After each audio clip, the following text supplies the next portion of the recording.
은혜로 거하여서 서로 이 말씀 가운데 조명을 얻고 힘을 얻고 은혜를 얻는 귀한 시간 되기를 주님의 이름으로 축원드립니다.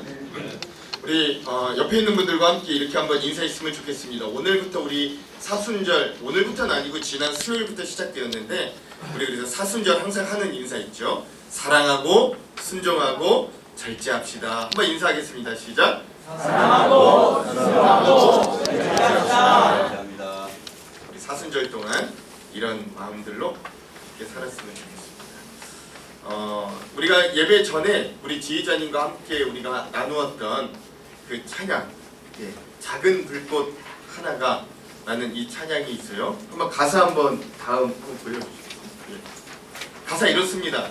작은 불꽃 하나가 큰 불을 일으키어 곧 주위 사람들 그 불에 몸 녹이듯이 주님의 사랑 이같이 한 번 경험하면 그의 사랑 모두에게 전하고 싶으리 되어 있습니다. 저는 이 찬양 부를 때마다 매번 이 마음에 어떤 뜨거움을 느낍니다. 그리고 이 가사처럼 또 우리가 좀 변화되었으면 좋겠다.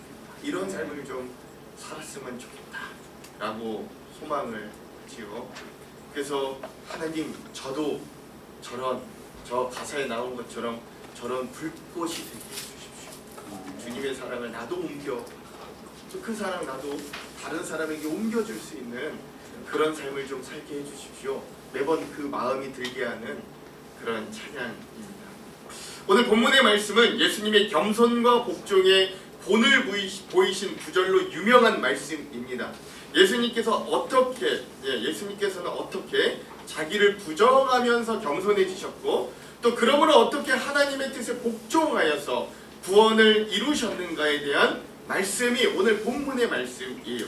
근데 저는 이 말씀이 그저 다른 모든 목사님들이나 학자들이 이야기하는 것처럼 예수님의 겸손, 예수님의 복종만을 의미한다고 여겨지지 않습니다. 왜냐하면 예수님의 겸손과 복종은 여기서 나온 이 본문의 말씀에서 나온 예수님의 겸손과 복종은 수동태가 아니라 능동태이기 때문에 다 같이 오늘 본문의 6절에서 8절을 한번 같이 읽어볼까요? 6절에서 8절 여러분 이게 수동태인지 능동태인지 한번 잘 보십시오. 한번 읽겠습니다. 시작. 그는 근본 하나님의 본체시나 하나님과 능분됨을 취할 것으로 여기지 아니하시고 오히려 자기를 비워 종의 형체를 가지사 사람들과 같이 되셨고 사람의 모양으로 나타나사 자기를 낮추시고 죽기까지 복종하셨으니 곧 십자가에 죽으시니라. 여기서 예수님은요 수동태로 하십니까 능동태로 하십니까? 다 능동으로 그러니까 본인이 하신.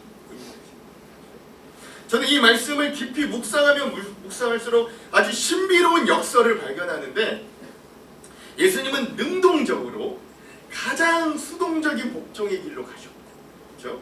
예수님은 또 가장 능동적으로 자신의 뜻이 아닌 하나님의 뜻을 선택하셨고 예수님은 가장 능동적으로 자기를 부인하고 죽기까지 하셨다라고 하는 것. 세상에 이런 역설이 또 어디에 있을까요? 그렇죠? 능동적으로 복종하고 능동적으로 내 뜻을 꺾고 능동적으로 죽는 길을 가다니 이런 역설이 어디 있습니까? 그런데 한편 저는 이런 역설적인 능동의 길이 가능할 때가 딱 한 번 제 인생에 떠오를 때가 있어요. 그게 제가 사랑이 가장 뜨거웠을 때였습니다. 저와 제 아내가 연애했던 시절 제가 제 아내의 마음을 얻기 위해 그리고 사랑하는 아내를 위해 어떻게 했는지 아십니까? 자, 앞으로 듣는 이야기는 속으로 욕하셔도 좋아요. 근데 한번 들어보십시오. 이 진짜 이 가능. 교육자는 월요일에 쉽니다. 잘 아시죠? 교육자 월요일에 쉬어요. 그래서 저는 이제 주일날 열심히 사역하고 그때 사역도 만만치 않았습니다. 또 이제 교회가 작은 교회 가가지고 목사님이 저한테 청년부부터 이 유치부까지 모두 맡기셔서 주일날 설교를 4번인가 했어요. 청년부, 중고등부, 어린이부, 유치부 이렇게 기본만 4번 뭐 더하면 어제 그렇게 주일 열심히 사역하고 월요일날 새벽 예배가 끝나면 그때 바로 이제 제 사랑하는 연인이었던 아내의 집 앞으로 차를 몰고 갑니다. 제 아내의 집 앞 골목에 차를 세워놓고 그 차 안에서 쪽잠을 자면서 아내를 기다리는 거예요. 그러면 저희 아내가 그 당시 그 목동에 있는 CBS 거기 간사로 일을 했었었는데 출근을 하기 위해서 머리도 못 말린 채로 헐레벌떡 막 나오는 거예요. 그럼 제가 짜잔 하고 클락션을 그러면 원래 제 아내가 기대도 안 하고 있었는데 그래서 막 월요일 힘들고 버스를 타고 지하철을 2번이나 갈아타가지고 힘겹게 목동으로 소화동부터 목동으로 가야 되는데 그 길을 고생을 덜게 됨을 이제 알게 되는 거죠. 제가 기다리고 있어요. 제 아내의 얼굴이 환하게 미소가 지어지는 거예요. 이제 그게 되게 좋은 거예요. 예, 욕해도 좋아요. 그냥 들어보세요. 그리고 이제 아내를 차에 태워서 목동 CBS까지 데려다 주고 출근을 시켜줍니다. 배가 고플까봐 그 새벽에 빵집에 가서 빵과 음료도 준비해놔요. 예. 어떨 때는 저희 어머니가 그때 제가 처음으로 저기 화평교회 혼자 살았는데 혼자 사는 아들 걱정되고 불쌍해서 돈가스를 좋아하니까 엄청 많이 만들어 주셨거든요, 직접. 근데 그 새벽부터 손수 그 돈가스를 튀겨가며 돈가스 샌드위치를 만들어다 준 적이 있는데 진짜 미쳤었죠. 그리고 또 나서 끝이 아니라 중간 오후 식사 시간 이후에는 힘내라고 바나나 음료수 이런 것도 갖다 바치고요. 그리고 또 저녁 6시쯤 돼서 이제 퇴근 시간이 되면 맞추어서 또 CBS 거기 가가지고 아내를 데리러 가는 거예요. 사실 이렇게 하고 나면 월요일이 쉬는 날이 아니게 되는 거죠. 광명에서 목동까지 하루에 3번을 왕복을 계속 하는 거예요. 사실 엄청 피곤한 일이고 쉽지 않은 일인데 중요한 건 제가 생각해 보니까 저는 그때 그 일이 하나도 힘들지 않았고 놀랍게도 즐거웠습니다. 스스로 사랑하는 사람이 기사가 되고 스스로 사랑하는 사람이 비서가 되고 스스로 사랑하는 사람의 어려움을 조금이나마 덜어주기 위해서 내가 더 피곤해지는 게 그렇게 스스로가 대견하고 좋았어요. 근데 왜 11년이 지난 지금은 왜 그때만큼 잘 안 되는 걸까? 근데 저 오늘 이 말씀을 깊이 묵상하면서 보고 나니까 능동적으로 복종하고 능동적으로 나를 죽이면서 상대를 더욱 살게 하는 지점이 그 원동력이 이거 억지로가 안 되는 거예요. 이건 억지로 하라고 해서 되는 게 아니에요. 굉장히 뜨거운 사랑, 그 사랑에 기인한 열정이 없다면 이거 안 된다는 걸 이제 알게 되는 거죠. 그래서 이 본문은 저는 예수님의 어떤 그냥 여기 겉표면으로 드러나는 어떤 예수님의 겸손과 복종이 아니라 이 예수님의 열정적인 사랑, 오늘 우리 죄인을 향한 주님의 뜨거운 사랑, 눈을 멀게 해버릴 정도의 어떤 뜨거운 사랑이 아니면 이런 복종, 이런 겸손, 이런 자기 부인 가능하지 않다. 그래서 저는 더 깊은 곳에는 예수님의 겸손과 복종의 더 깊은 곳에는 이런 주님의 열정, 이런 주님의 뜨거운 사랑이 여기에 녹아져 있는 장면이다 라고 저는 이 장면을 묵상하는 겁니다. 지난 수요일부터 시작된 사순절, 우리는 이 예수님의 십자가, 이 뜨거운 사랑을 묵상하는 기간으로 이제 앞으로 지낼 겁니다. 그러므로 오늘 우리는 이제 이 사순절 첫 주일을 맞이하면서 그런 예수님의 열정, 그 사랑, 그리고 그 열정을 닮아가는 오늘 우리 신자들의 불꽃은 무엇인가, 우리가 이 시간 함께 이 본문들을 통해서 좀 은혜를 나눴으면 좋겠습니다. 2가지 큰 은혜를 나눌 건데요. 첫 번째, 오늘 우리가 그 예수님의 열정, 우리가 닮아갈 열정과 불꽃은 바로 자기 부정의 불꽃입니다. 다른 말로 하자면 나로부터의 변화를 품는 것. 저는 이게 오늘 우리 예수님의 열정을 닮아가는 우리 성도들, 신자들의 불꽃이다 라고 하겠습니다. 사실 저는 이 담임 목회와 또 이 장년 사역을 하기 전에 거의 제 목회의 거의 3분의 2 이상을 청소년 사역을 해왔어요. 부목사가 되어서 장년 교구를 맡기 전까지 처음 교육전도사가 되면서부터 고등부를 맡았고 또 오산에 있는 임마누엘 교회까지 청소년 사역을 담당하면서 제가 계산해 보니까 한 10년 넘게 이 청소년 사역을 맡아서 했었습니다. 원해서 그랬던 것도 아닌데 이상하게 이렇게 됐어요. 교회에서 수많은 사역들이 있고 또 안 힘들고 안 귀한 사역이 어디 있겠습니까만 특히 요즘 청소년 사역을 교회 사역 중에 가장 어려운 사역으로 꼽기도 합니다. 그렇죠? 여러분 요즘 청소년들이 보통 어려운 아이들이 아니면 여러분 잘 알고 계시잖아요. 그렇죠? 중2병 말 잘 아시죠? 중2병 초등학교 고학년부터 시작된 사춘기가 한 중학교 2학년 정도 되면 이제 절정을 이룬다. 뭐 이런 뜻이기도 한데요. 그 우스갯소리로 이런 말 나오잖아요. 북한이 대한민국 왜 못 쳐들어오시는지 아십니까? 김정은이 중이들이 무서워서 못 나온다. 뭐 그런 말이 있을 정도로 이 중2병이 대단한데. 뭐 아무튼 가정에서는 그런 아이들 자기 자녀 한두 명 정도만 상대하면 되잖아요. 근데 그것도 보통 일이 아니에요. 근데 교회 청년부는 그런 아이들 몇십 명을 상대를 해야 되는 거예요. 학교에서처럼 강제적인 권한도 없어요. 교사들에게 지급되는 금전적인 보상도 없습니다. 교회 학교는.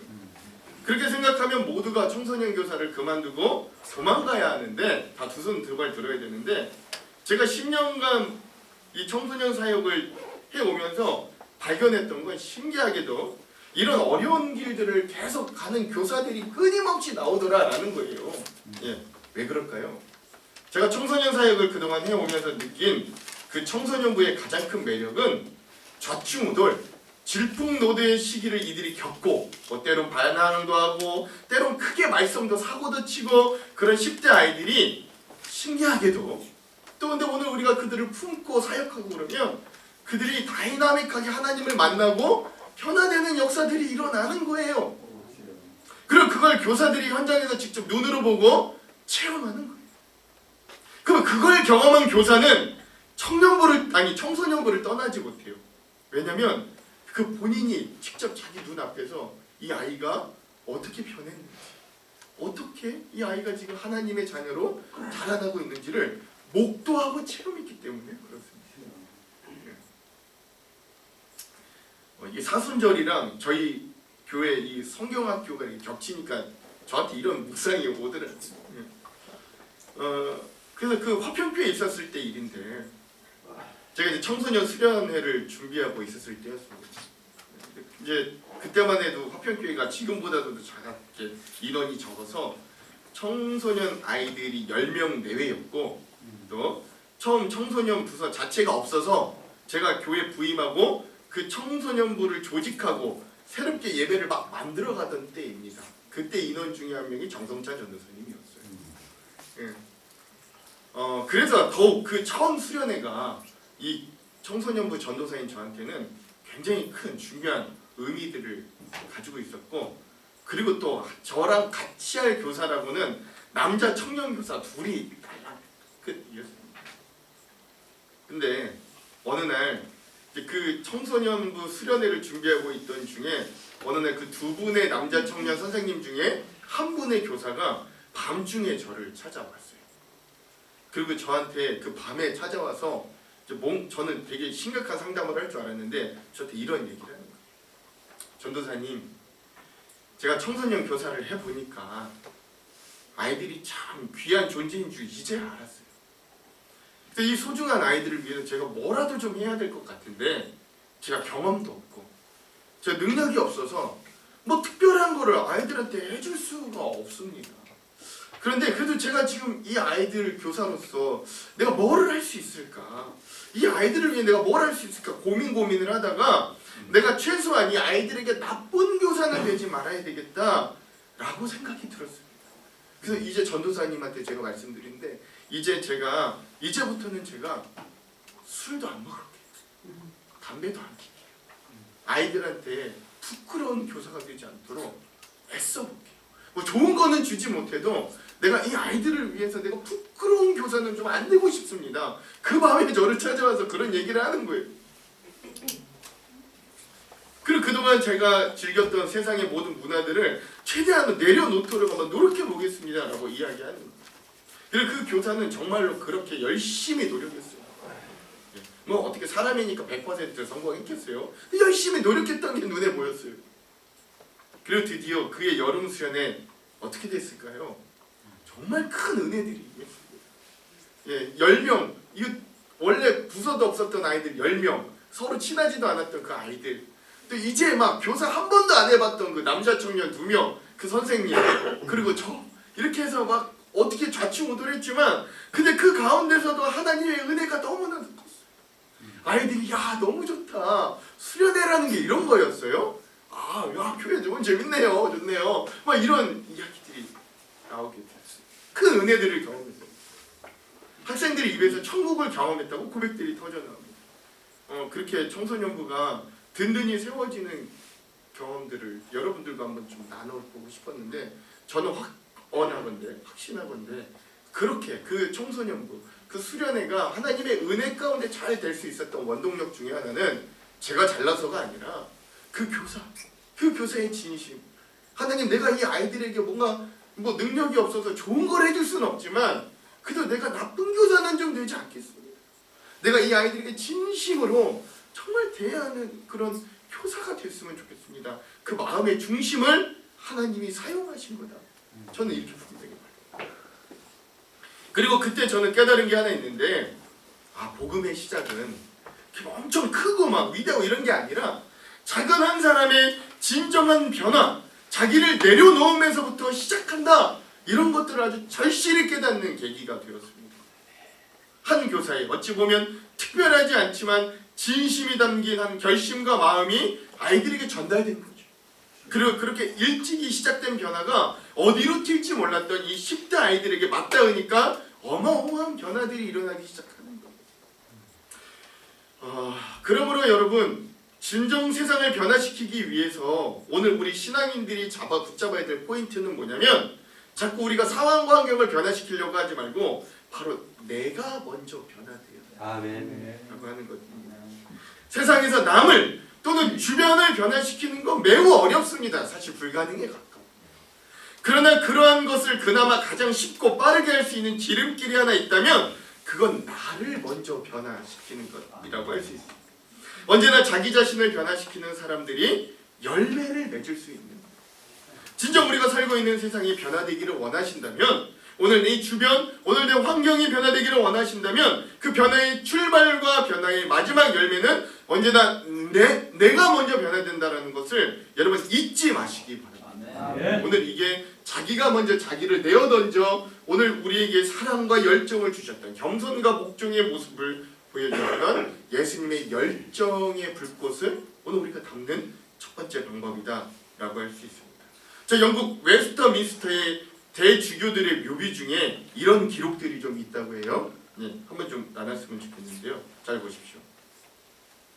내가 젊고 자유로워서 상상력에 한계가 없었을 때 나는 세상을 변화시키겠다는 꿈을 가졌다. 그러나 좀 더 나이가 들고 지혜를 얻었을 때 나는 세상이 변하지 않으리라는 걸 알았다. 그래서 내 시야를 약간 좁혀 내가 살고 있는 나라를 변화시키겠다고 결심했다. 그러나 그건 역시 불가능한 일이었다. 황혼의 나이가 되었을 때 나는 마지막 시도로 나와 가장 가까운 내 가족을 변화시키겠다고 마음을 정했다. 그러나 아무도 달라지지 않았다. 이제 죽음을 맞이하기 위해 누운 자리에서 나는 문득 깨닫는다. 만일 내가 자신을 먼저 변화시켰다면 그것을 보고 내 가족이 변화되었을 것을, 또한 그것의 용기를 얻어 내 나라를 더 좋은 곳으로 바꿀 수 있었을 것을. 그리고 누가 아는가? 세상도 변화되었을는지. 이런 글이 묘비에 쓰여집니다. 사랑하는 성도 여러분, 오늘 우리가 그리스도인으로서 참된 변화를 추구하십니까? 예수님께서 근본 하나님이시나 동등됨을 여기지 않으시고 자기를 부정함으로 겸손해 이 땅에 오셔서 구원을 이루셨다라는 걸 여러분 기억하시기 바랍니다. 아멘. 인간을 향한 사랑의 열정입니다. 그리고 우리가 그분을 따르는 성도들이라면 그런 예수님을 따라 우리도 이 자기 부정을 통해 내가 먼저 변화할 수 있어야 합니다. 그럴 때 그것이 성도들의 불꽃이 되는 겁니다. 그리고 예수님의 열정과 우리의 그 불꽃이 만날 때 어떤 어떤 변화가 일어날지 저는 여전히 기대합니다. 예. 그러므로 오늘 내가 먼저, 오늘 나 먼저 변화, 나 먼저 내려, 나 먼저 주님께서 기뻐하시는 모습으로 변화하기 위해 애쓰는 저와 여러분들이 되기를 주님의 이름으로 축원합니다. 아멘. 우리 옆에 있는 분들과 함께 이렇게 한번 도전했으면 좋겠어요. 내가 먼저입니다. 내가 예수님 따라 변하면 상황과 환경도 심지어 그놈도 변합니다. 시작. 내가 먼저입니다. 내가 예수님을 따르면 상황과 환경도 심지어 그놈도 변합니다. 아멘. 자, 두 번째, 오늘 우리에게 주시는 은혜는 우리가 따라갈 예수의 열정이 공감의 불꽃이야. 자기 부인 그들의 공감의 불꽃. 오늘 말씀은 이 예수님에 대한 바울의 소개인 겁니다. 그래서 오늘 말씀을 두 부분으로 자르자면 1절에서 5절까지 이 바울이 이 글을 왜 쓰는가? 이 우리가 남을 낮게 여기고, 그렇죠? 남을 나보다 더 좋게 여기고 또 스스로 겸손해지는 그 길을 따르자라고 권면한 다음에 그럼 그 원동력이 무엇인가를 이 예수님의 열정과 겸손에 대해서 이야기하는 것이죠. 그 즉 뭐냐? 예수님은 스스로가 자기를 내어 던지셨어요. 자기 부정을 무엇보다 먼저 한 거죠. 그래서 예수님은 자기 자신을 내려놓는 일을 계속해서 진행하시는 거예요. 이 땅에 올 이유가 없는 절대자, 하나님과 동등하신 분, 시간과 공간의 제약을 받지 않아도 되는 하나님께서 이 땅에 인간의 몸을 입고 오신 것, 즉 성육신 하신 것, 이것이야말로 온전한 자기 부정입니다. 세상에 어떠한 신도 인간의 구원을 위해 자기가 몸소 이 땅에 거꾸로 내려온 신은 예수님 말고는 없어요. 찾아보십시오. 그리고 예수님은 자신을 오로지 비운 그곳에 십자가의 은혜, 우리 십자가의 불꽃을 가지고 옵니다. 그리고 오늘 말씀의 바울은 그런 예수를 만나서 자신도 변화되었다. 그 불이 자신의 마음에도 옮겨 붙었다라고 이야기하는 거예요. 그리고 그런 그리스도의 자기 부정과 겸손이 오늘 우리의 자기 부정과 겸손이 되어야 된다라고 이야기하는 거죠. 그리하여 그 예수님을 제대로 만난 바울은 스스로 자유로우나 모든 사람들의 종이 될 수 있다고 고백하는 사람이 됐고, 율법 아래 자기는 자유로우나 율법 아래 있는 자들처럼 내가 될 수 있다고 했고, 내가 많은 능력을 가지고 있으나 약한 자와도 같이 될 수 있다라고까지 고백하는 거예요. 즉 뭘 이야기하느냐? 이 바울은 예수님의 마음에 이제 공감이 되는 거예요. 예수님이 왜 그렇게 하셨는지 이제 알겠는 거예요. 그런 예수님의 마음과 공감이 되는 불꽃들이 생기게 되는 거예요. 여러분 생각해 보십시오. 만약 바울이 다메섹에서 예수 그리스도를 만나지 않았다면 그가 이방인들과 공감할 수 있었을까요? 자기의 지위, 그동안 쌓아놨던 스펙을 아무것도 아닌 배설물처럼 여길 수 있었을까요? 그리고 이렇게 단 몇 명이라도 변화시키기 위해 간과 쓸개를 다 빼줄 수 있는 그런 성품을 가진 사람들로 변화될 수 있었을까요? 저는 단언컨대 바울이 예수님을 다메섹에서 만나지 않았다면 그는 결코 이렇게 변화되지 못했어요. 오히려 그는 예수님을 만나지 않았다면 더 강성이면 강성이 되었지, 그가 이렇게까지 다른 사람들을 공감하고 그들의 마음 가운데 이 예수의 사랑을 전하기 위해 자기의 온 생을 던지는 사람은 되지 못했을 것이다. 저는 확신합니다. 그러나 그는 예수님을 만나고 변화되는 거예요. 그리고 그 마음에 그 예수의 마음이 공감되기 시작하는 거죠. 오늘 말씀의 1절과 2절의 말씀을 그래서 한번 좀 읽어봤으면 좋겠는데 함께 읽겠습니다. 시작. 그러므로 그리스도 안에 무슨 권면이나 사랑의 무슨 위로나 성령의 무슨 교제나 긍휼이나 자비가 있거든 마음을 같이하여 같은 사랑을 가지고 뜻을 합하여 한 마음을 품어. 아멘. 네. 여러분 이게 바로 전인격적인 복음으로 변화된 증거 중에 하나예요. 즉 공감할 수 있는 능력이 생기는 거죠. 마음을 같이하고 같은 사랑을 가지고 뜻을 합하여서 한 마음을 품어. 하나님의 마음을 공감하게 되니까 주변에 보이지 않던 영혼들이 보여요. 영혼들을 사랑하게 되고 그 주변에 있는 사람들의 마음을 공감하게 되어 사랑과 돌봄의 삶이 시작됩니다. 그 진짜 예수님을 만난 사람, 그 예수님을 만나 변화한 경험이 있는 사람은 이 공감의 불꽃들을 피우게 되는 겁니다. 사실 이렇게 그러다 보니까 인생이 피곤해져요. 편해져요. 그렇죠? 그냥 나만 잘 먹고 잘 살고 나만 편하면 됐는데 자꾸 주변이 보여요. 자꾸 다른 사람들의 마음이 공감이 돼요. 그들의 아픔에 자꾸 신경이 쓰여요. 비록 그래서 그게 세상 사람들 보기엔 오지랖으로 보일지 몰라도 그래도 오늘 우리에게는 그런 공감의 불꽃들이 피어나기 시작합니다. 현대사회는 개인의 자유와 의지, 삶의 주체로서의 개인이 참으로 강조되고 중요하게 여겨집니다. 우리도 그러한 기본적인 생각들을 가지고 살아갑니다. 근데 그것이 극단으로 가다 보니까 다른 사람들의 아픔에 상당히 무관심해졌습니다. 함께 울어야 할 때 나에게 다가오는 이득을 먼저 따지게 됩니다. 하지만 진짜 복음은요, 계산적이지 않아요. 예수님께서 주신 마음을 공감하면 그냥 함께하는 거, 그게 진짜 공감입니다. 그러한 진정한 공감은 놀랍게도 힘이 있어요. 바보 같아 보이는 그 공감, 아무런 이득이 될 것 같아 없는 그 공감이 결국 사람을 변화시키는 원동력이 됩니다. 제 인생에도 제가 목사가 되기까지 아주 좋은 이 공감의 영향력을 끼친 분들이 많이 계신데요. 그 중에서도 특별히 한 분을 제가 좀 같이 또 나눴으면 좋겠습니다. 제가 고등학교 1학년 시절에 교회 선생님이 계셨어요. 뭐 실명인데 뭐 그냥 공개해도 될 것 같습니다. 박하리라고 하는 여자 선생님이 계셨습니다. 교회 선생님이셨어요. 그러면서도 실제 그 주변에 있는 홍익중학교의 생물교사이기도, 생물 선생님이기도 하셨어요.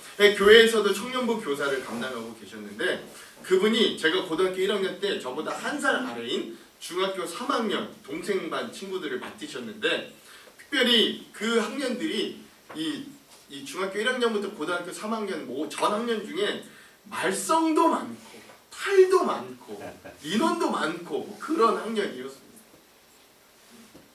이분이 막 아이들을 향한 열정이 가득 차가지고 그 학년을 자기의 십자가로 삼고 맡아서 이 반년을 막 낑낑대면서 마음을 애타하면서 그 중3 그 아이들을 막 양육하셨는데 아이들이 꿈쩍도 안 하는 거예요. 그러니까 이분도 사람인지라 이제 막 지쳐가기 시작하시는 거예요. 그리고 아마도 그 학생들이 점점 미워지고 원망이 되기 시작하셨나 봐요. 선생님이. 시간이 흐르고 그의 여름 수련회가 다가왔습니다. 이때도 어김없이 이 선생님이 그 가지 않겠다는 그 중3 그 아이들을 애걸복걸하고 불러 모으가 해가지고 어떻게 해가지고 수련회에 다 데리고 가셨어요. 이 아이들을. 그리고 마지막 날 집회가 되었는데 저희 그 청소년부 목사님, 그때 그 목사님이 화평교회 황성호 목사님이세요. 근데 그 황 목사님이 갑자기 그 둘째 날 집회 모든 불을 다 끄게 하시고 모든 음악도 다 중지하셨어요. 그리고 말씀하시기를 지금부터는 우리가 다 같이 있지만 여기에 하나님과 나만 있다고 생각하고 자기 죄가 있다면 용기 있게 이 자리에서 한번 고백하는 시간을 가졌으면 좋겠다. 그런 말씀들을 하셨습니다. 한 30초 정막이 감돌았어요. 그게 이제 점점 시간이 한 3분 정도 긴 침묵이 지났는데 누군가 뒤쪽에서 조용히 일어나 고백을 하기 시작했어요. 그게 그 박하리, 그 여자 선생님이셨습니다. 그 밤 그 선생님의 고백이 이렇게 시작됐어요. 하나님, 저는 우리 반 아이들을 너무 미워하였습니다. 제 마음을 몰라주는 이 아이들을 원망했습니다. 그리고 그 진실한 고백들이 계속 이어지니까 그래도 그 아이들을 내가 사랑하기로 원한다.